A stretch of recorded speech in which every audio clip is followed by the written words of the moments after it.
Hello.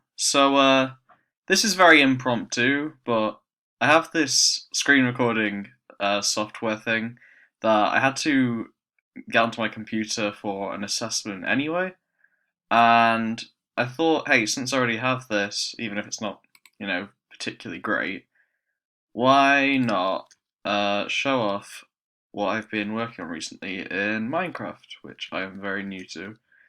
This is a recreation of the World of Little King story, which is the greatest game ever made. Definitely the greatest game on the Wii, and I thought I would show this off.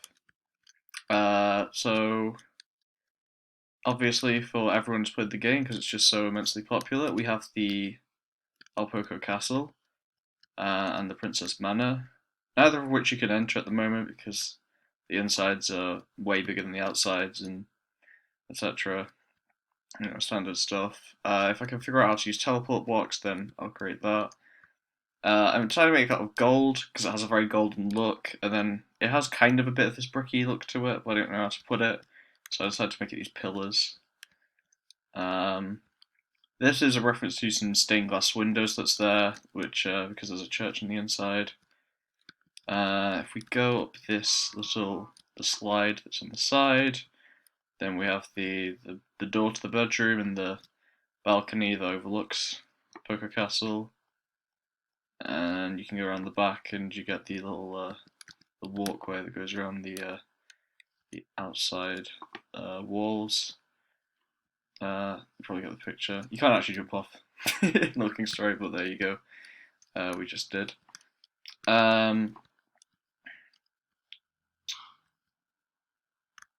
So yeah, lots of detail. There's like a little rock formation here of a crown, so I made that. This is the watchtower. I might redo it aesthetically because it doesn't.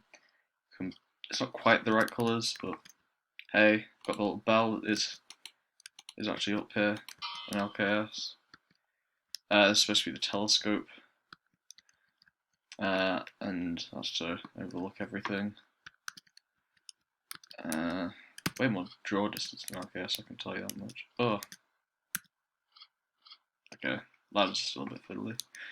A few other details I'm just going to point out while we're here. I don't want to spend forever on this because it's just a quick overview, but Carefree Rock with the face on it.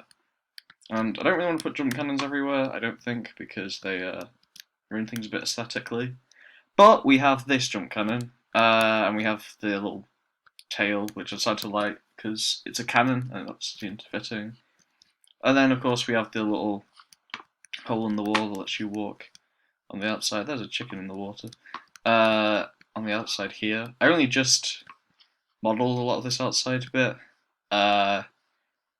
With thanks to a friend known as Jazzband Please, who has helped me immensely with providing screenshots for reference for all of this. Yeah, I'm gonna cheat a bit and swim here. Oh, I forgot about this. Yeah, one of the jewels is here, so I decided to put it here in reference. And oh yeah, and the whole thing is made kind of floating on the sea for now. Just because I wanted to have that sea stretching off into the distance. But yeah, just in case you fall into the water, I put some vines here so that you can get out. Okay, so we have the bridge and we have the little signs with the crowns on them. But we're gonna quickly look at Castletown. This is the soldier's hut. I tried to make all of the little signs for the jobs. If you open here, hey, it's a grunt soldier's armor, sword and shield. If we, this is just a house. A lot of these are just houses, some of which you can or cannot go inside. We have the farmer's hut. There's a hay bale in there. Again, with trying to keep something to represent the job class there. Yeah, that door doesn't go anywhere. I can't go into all of these houses for now. This is just placeholder because, like I say, I would like to teleport to get the full inside at some point. But for now, this is the church with the pews and the podium, and a soup bowl because it's a soup church. For some reason, the villagers are kind of stuck here, and I don't. I'm sure it's an AI thing. I don't care because I'm so used to. Oh yeah, that's the church sign. These are the stairs you can build onto this little ledge. And that's the blue tree, which has the art piece in it. I probably need to trim that tree so it's a little less close. But yeah. And two of them are falling in the hole. This is just supposed to be a hole because I thought we might as well put one just to represent holes as a whole. And I can't actually do it, but there's a barrel there that has a gold bar in it. Because you know, Little King story. Oh yeah, the church has gravestones at the back too. I don't really know where to go next now because there's a split path here. Tell you what, I think it makes more sense to go this way first. Oh yeah, the Carpenter Hut, I'm really happy with how it looks aesthetically. Spent quite a while on that. Farmland is looking not particularly finished. Oh, and if you're wondering why there's these little floating things, they're marking out a grid so that I have a good mathematical kind of representation of where everything should be in proportion with each other. But yeah, over there, beach. At the side, it's actually the wrong colour. I should change that. There's another marker. Here's the beach. It's got logs. It's got pots. The logs aren't actually in the right place, and I think I actually should do that. And this junk is kind of a bit placeholdery. I was just messing around with some stuff. That's like a TV, and that's a Lego brick. But I'd like to make the rest also look like New Island. Also, this is the dragon. I'll use the Ender Dragon as the actual thing. And then yeah, that's going to go to the bridge to this New Island. And there's Wonder Spot 19 over their beach. I plan on including all the wonder spots on those crimson signs. I don't know if I'll do the same with art pieces. Even though I pretty much know where every single art piece in the game is by memory by now, because who doesn't? You know, Arceus is just such a popular game and all. So we're going to go into the forest quick. Oh yeah, put the pig in the forest, like the actual game. Don't know if I'll put every hot spring either, but I decided to put at least this hot spring with the sign, which is apparently a Japanese traditional like sign to show, hey, this is a hot spring, because there's a hot spring culture in Japan, and all that. Through this glade, we have the scarecrow that Verde flirts with in the unused cutscene, and this log, which is the cause of so many glitches. A little ledge too. Yeah, there's a ton of treasure over there and extra thing. Oh yeah, I kept the logs from when you first visit here, just to add some decoration, but I thought the turnips would be a bit of an eyesore. This is Ginger's art gallery tent and his just regular tent, so I put a bunch of paintings in, and in this chest, exactly 100 pieces of paper. I wonder what that's a reference to. And then we have this secret glade, which when you go through, this is where Garbo gets his crown in the opening scene, and it's got a little fence around it, and the exploded pieces of the rock. And we still to this day do not know who broke that rock, one of the many mysteries of Little King Story for the Wii. I'm going to cheat and fly real quick. Well, I'm sure this is exciting for a lot of people because Little King Story never, even with hacks, does not allow you to zoom out and see all of this because of the way it loads. So it's quite exciting. Some of this needs to be moved over a bit to the left, but I might just leave it. This is the archery. That's the job sign. This is the way you train hunters. Just kind of fletching stuff. These houses are way too small, and I need to make them bigger. But they're like a fishing place in the northern village. That's gonna go off to Glamour Town. We have the Royal City sign. And then this is Royal City, and gosh, this took so long. We have the chef, the kitchen, which is for some reason cheaper than the Gourmet Town one, even though Royal City is super expensive. Yeah, we have again flying blocks. We have benches, we have street lights. This is the florist. Back here is the school. You've got the carefree symbol there, and these little totem pole things. This looks a bit empty because there's a jump cannon there, but again, I'm not sure if I'm going to recreate every jump cannon. Oh, we have this bench. Oh, these are manholes. These rose brushes are actually in the game. Not all of these buildings have things inside them. Some of them do. Like this one has a library. This one has an upstairs and a downstairs and just some general stuff in it. Oh, there's a village in here. Yeah, I put villages in, it just felt too lonely, making this for hours on end.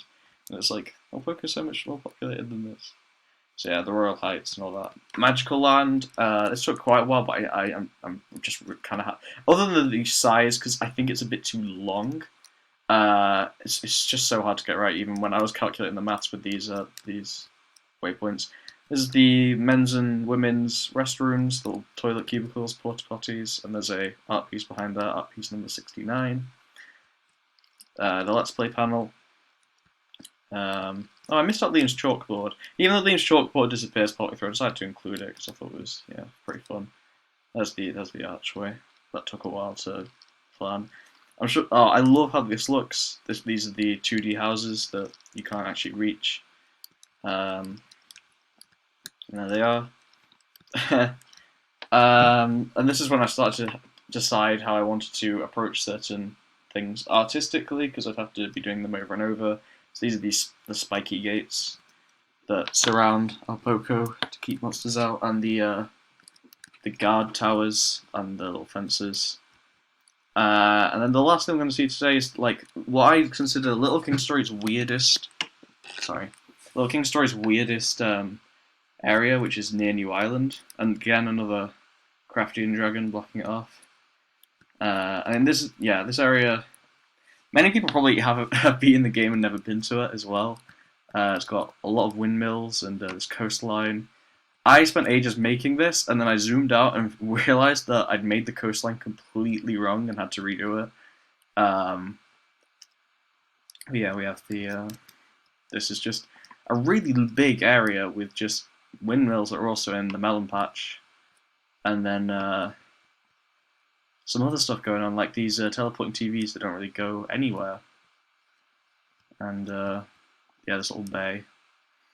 If you're like really eagle-eyed, you might notice that, to be honest, Steve is just too big for this world. Like Carbo is probably like smaller than a block, a bit taller with its crown maybe. But this means the world does feel a bit smaller than it should be. But honestly, if it was any bigger, it would just take too long.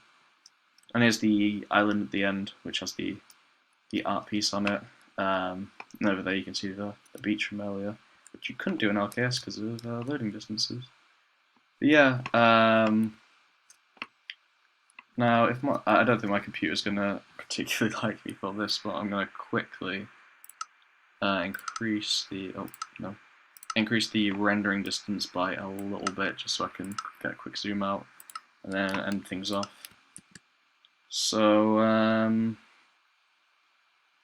oh, it's loading under the ocean. No, the immersion is ruined.